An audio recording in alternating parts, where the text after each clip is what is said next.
Umaharap nga ngayon sa matinding pagsubok si Alden Richards at Maine Mendoza. Lalong-lalo na ngayon, talagang marami ang bumabatiko sa kanilang relasyon. Hindi nga nila maitago ito sa publiko. Dahilan na rin na talagang kahit pribado pa ang gawin nila, ay talagang inuungkat ito ng kanilang mga bashers.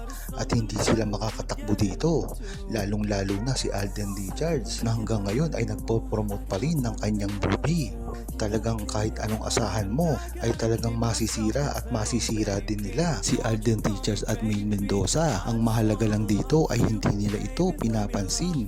Yan naman talaga ang dapat gawin ni Alden Richards at Maine Mendoza. Ito ay huwag pansinin ang mga nangbaba sa kanila dahil ito ay nagpapakalat lamang ng kung ano-anong balita. Hindi naman mahalaga dito kung ano talaga ang gustong gawin ni Alden Richards at Maine Mendoza sa kanilang movie na gagawin. Matatandaan na gustong-gusto na rin ni Alden Richards mangyari ito. Hindi lang naman si Maine Mendoza kasi ang gustong makatrabaho si Alden Richards, kundi napakarami rin. Kaya mas maganda na mauna muna si Maine Mendoza. Ang maganda kasi dito ay galing sa successful ang movie ni Alden Richards at hindi ito mapapantayan kung ang kukunin lamang ni Alden Richards ay hindi sikat at walang kakaris-karisma na artista. Dapat ito ay sundan mismo ni Maine Mendoza na talaga namang tatangkilikin ng buong mundo. Ang maganda pa nga dito ay baka mahigitan pa nila ngayon ang movie nila Kathryn Bernardo at Alden Richards na Hello Love Again. Yan naman talaga ang balak ni Alden Richards sa simula pa lamang. Ang hindi maganda dito ay kung hindi papayagan si Maine Mendoza ng kanyang management.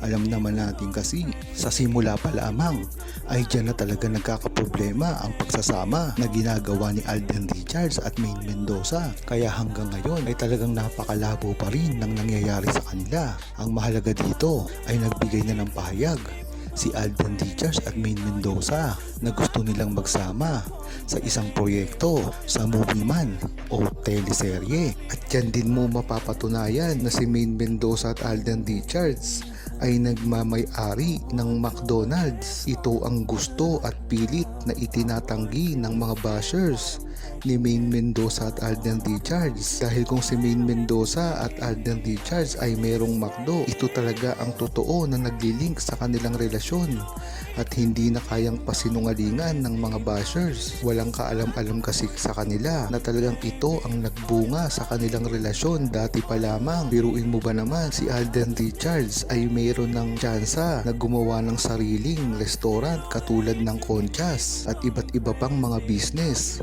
Bakit nagtayo pa ito ng sarili niyang McDonald's na gayong alam naman natin na si Maine Mendoza ang naunang magpatayo nito? Diyan mo talaga malalaman ang tunay na relasyon ni Maine Mendoza at Alden Richards na pinasisinungalingan at hindi kayang idependa ng mga bashers nila na talaga namang alam na alam natin na totoo ang relasyon nila. Dahil lang dito sa aspeto na ito, iba pa ang mga ikinikilos at mga resibo ng relasyon ni Maine Mendoza at Alden Richards na hindi talaga maikukubli dahil na rin sa mga istorya ng mga ikinilos ni Alden Richards at Maine Mendoza noong sila ay nagsisimula pa lamang. Bakit naman patago? Tinatago ni Alden si Maine dahil ba kay Sakang? Sino ba ang mas mahalaga sa kanya? Si Sakang? Yun lagi niya ang inaamin. Aminin na niya na namalaya na si Maine sa paggamit nila ni Sakang kay Maine. Merong karga ang mga bata, pati yung ginagamit pa nila para lang masabing anak nila. Yun yung sasabihin ni Alden baho ang palabas ng movie.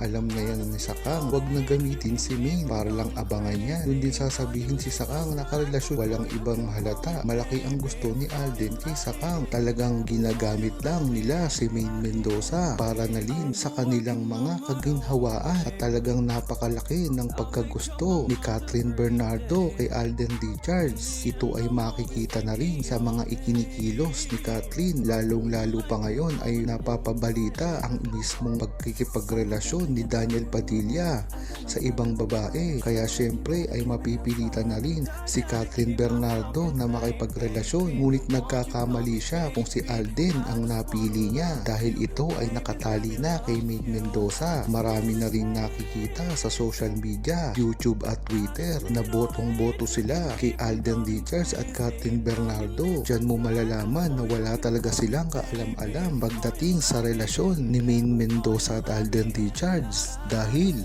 alam naman natin na si Maine Mendoza ay para kay Alden Richards lamang, at ang pagrereto kay Alden Richards at Kathryn Bernardo ay isa lamang parte ng kanilang pelikulang gagawin. Kaya dyan mo malalaman na wala naman talagang relasyon si Kathryn Bernardo at Alden Richards, at ito ay haka-haka lamang at bunga ng gagawin nilang pelikula. Syempre nga naman, kung magpartner sila sa pelikula ay dapat ang promotion nila ay magka-partner din sila sa labas. Kaya maghanda na ang buong Aldab Nation, dahil ang magaganap nito ay hindi lang kahindik-hindik, dahil mas malala pa ang gagawin nila dito habang na lumalapit ang schedule ng kanilang movie. Makikitaan natin ng mga sightings si Kathryn Bernardo at Alden Richards. Makikitaan din natin ito ng mismong pag-amin ni Alden Richards na karelasyon niya si Kathryn Bernardo. Makikita rin natin dito ang pagdidate nila ng patago. Makikita rin natin dito ang pagkakasundo ng kanilang pamilya. Yan lang ang isa sa mga maaaring mangyari sa kanilang promotion ng kanilang movie. Ngunit hindi ito ang katotohanan, dahil pag natapos na ang lahat ng ito ay babalik na sa normal ang kanilang mga ikinikilos, at babalik na si Alden Richards kay Maine Mendoza ng patago na naman. Diyan mo talaga malalaman kung sino ang tunay na nagmamahalan, si Kathryn Bernardo ba at Alden Richards, o ang tunay na pagmamahalan ni Alden Richards at Maine Mendoza. Kung kukumpara nga ang movie na ginawa ni Maine Mendoza at Alden Richards at sa ngayon bagong movie ni Alden Richards, ay hindi nga ito maipagkukumpara dahil sa laki ng kinita ng pelikula ni Maine Mendoza at Alden Richards. Ngunit bakit ba ito nangyari? Dahil ito sa tandem ng dalawa na alam naman natin na talagang pag nagsama ay talagang blockbuster ang movie. Ngunit bakit nga ba hindi ito nalampasan ng movie ngayon ni Alden Richards, kahit ito ay sinuportahan pa ni Maine Mendoza? Ito ay dahil sa patagong pagsuporta ni Maine Mendoza. Alam naman kasi natin, pinayagan ito ni Maine Mendoza. Ayaw mabaling sa kanya ang pansin ng ibang tao, kaya ito ay patago lamang na sumuporta sa kanyang movie.